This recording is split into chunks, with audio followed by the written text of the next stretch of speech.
course was one of the main features of any Victorian town, no matter how large or small that town would be. And that's the case here at Newstead. I'm Ed Sadler. Welcome to They Once Raced Here. The author of They Once Raced Here is Chris Ganly. And Chris, we've done the piece together on Wood End, really enjoyed that, built up a bit of trust there. We're using that here because you said, jump in the car and follow me. That's what I've done. Where am I? Yeah, no, it's a very good question, a good starting point. So we're in the Loddon-Campaspe area. We're about 17 kilometres away from Castlemaine and about 30 kilometres away from Daylesford. Some would say the middle of nowhere, I'd say not quite. And your intro is right, Ed. You know, every country town pretty much had a racecourse. This one, to me, evokes what country racing was all about.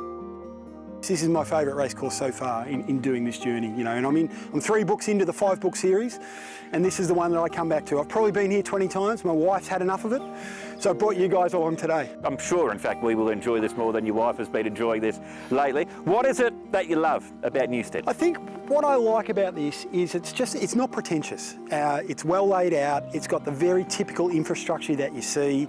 We're going to see some stuff later about the running rail, the size of the track, all those types of things. So to me, this is just one of those quintessential country tracks, you know. So they started racing here in 1860 and they finished in 1968, January 1968, New Year's Day 1968.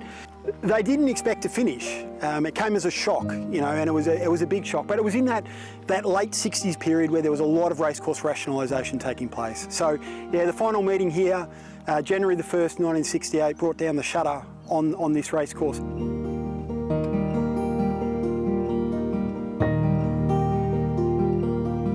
So we're now here, you know, what, 56 years later, and there's still stuff here to see. And to me, that's what this journey is about. That's what my journey around documenting and finding these racecourses in Victoria is all about. So to put that into perspective, first meeting here in 1860, Melbourne Cup was first run in 1861. They enjoyed then 108 years of history here. There's quite a bit to look at. Oh, absolutely there is, you know, and there's some amazing, you know, stories around things here and what took place here and people just enjoying it.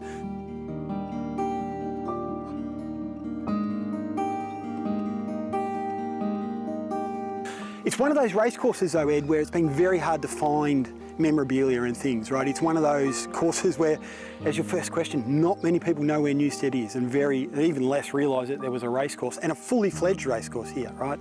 You know, we're talking a track just under 1,700 metres. We're talking a track that had again, a railway line on the side of it, which very useful back in the time to get people here, get people away, get the horses in. So, you know, a great location and, you know, a rich history of racing.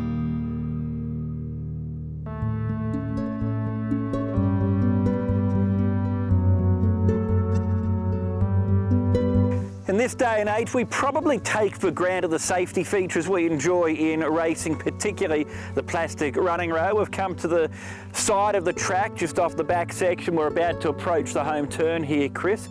And this is a remnant of the old running rail. Yeah, pretty good, isn't it? You know, we've certainly come a long way, and you'll see this, and I've seen this across a lot of these old courses in Victoria, right, where the rail was made out of timber. Even up in the finishing straight here, there's some concrete posts.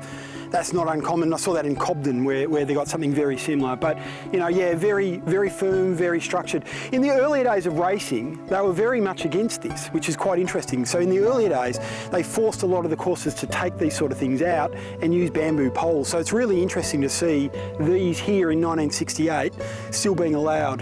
Obviously crept back into racing and an important part of that. And then the other thing in front of us here too, Ed, is this is where the train line would have been, just in front of us, and you know, it was a good example again of the country courses where there was no station here, but they would have stopped the train there, people would have gone on and off, and very easy access into the course, right, to get the horses in, get the people in, you know, very important, because we are a little way out of the township of Newstead, which isn't that big, but you know, if people made their way there, walking here would have been a possibility as well. Different times, different things then. So overall, how would you have described Newstead as far as the actual track is concerned? I would say that Newstead was very typical of a country track. Never heard too many complaints. I didn't read in my research and the history of a lot of accidents and things here. It's pretty flat, like it's very flat here. You know, some of them are very up and down, but apart from this rise, a little rise behind us, this is a very flat course that's pretty typical of a country race course.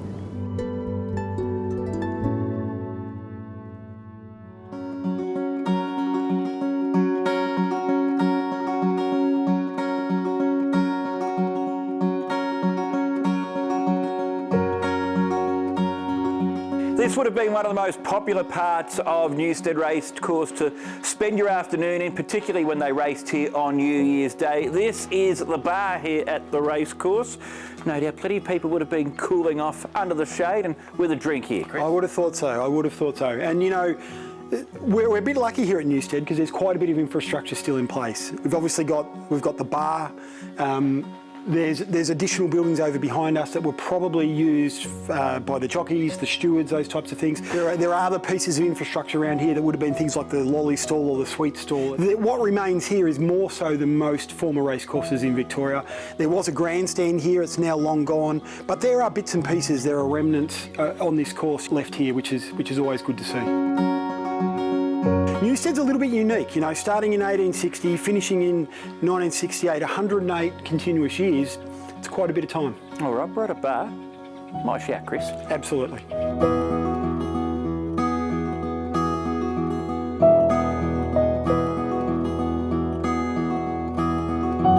Come to the far end of the track. Where we are is where the horses would have been saddled up pre-race, Chris, and then to your left would have been the jockey's room. Yeah, so you know we don't see a lot of these saddling areas or stable type areas left, but we don't see a lot of this. But definitely where the horses would have been kept pre-race, and definitely looking to me like the jockey's room just over here. And given that we are in the saddling paddock and the maps of the course show that this is where it was, that makes a lot of sense. Now, I reckon I've seen hundreds of racecourse roads. The road behind us is interesting though, because it's not racecourse road, no. It's Jockey Drive. It is, it's Jockey Drive. And that makes sense, right? Because this was actually the Newstead Jockey Club. So most places were the such and such race club. This was originally the Newstead Jockey Club, so probably in respect of that naming.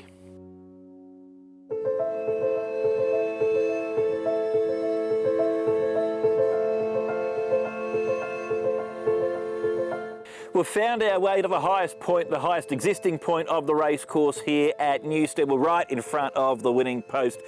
Chris, where exactly are we? So we're in the Judges' Tower, Ed. You know, we saw a much bigger, a much grander Judges' Tower at Wood End, but this is it. This is the structure. So this is where the judges would have been. You can see we're right on the post here, and they would have made their decision here.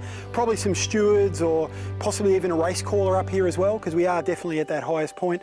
And back down the track, back down the finishing straight there, there's also a steward's tower. There aren't many of those around. You know, I've seen a lot of these courses around Victoria. There's very few of those around, so it's good to see one still here. And the role of the steward now is different to the role of the steward then, because, for instance, in this day and age, part of the role of a steward is to inspect the track before racing. That wasn't necessarily the case before. No, it certainly wasn't. To get a permit or a licence to race, you had to get a police report on your race course. So the police actually decided whether the course was safe or whether it wasn't safe. So the first meeting here was in 1860. It was. The last in 1968, New Year's Day.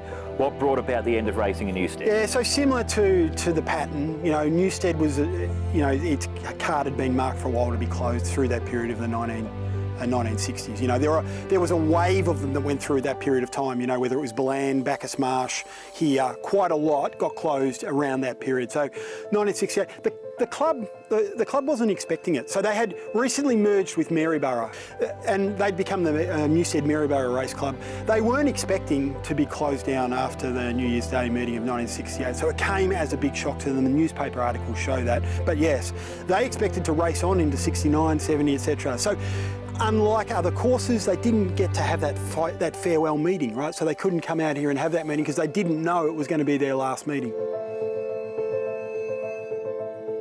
Final race here, won by a horse called Interlude, but that was it. That brought down the shutter on racing here at Newstead. And as far as the legacy of racing in Newstead is concerned, say at Wood End, Verlan, they still have their cup races held elsewhere. That's not the case here, though. No, so interestingly, they weren't given the option to merge with somebody.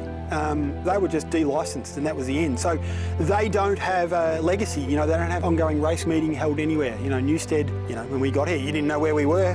Most people don't, right? So there's none of that legacy left.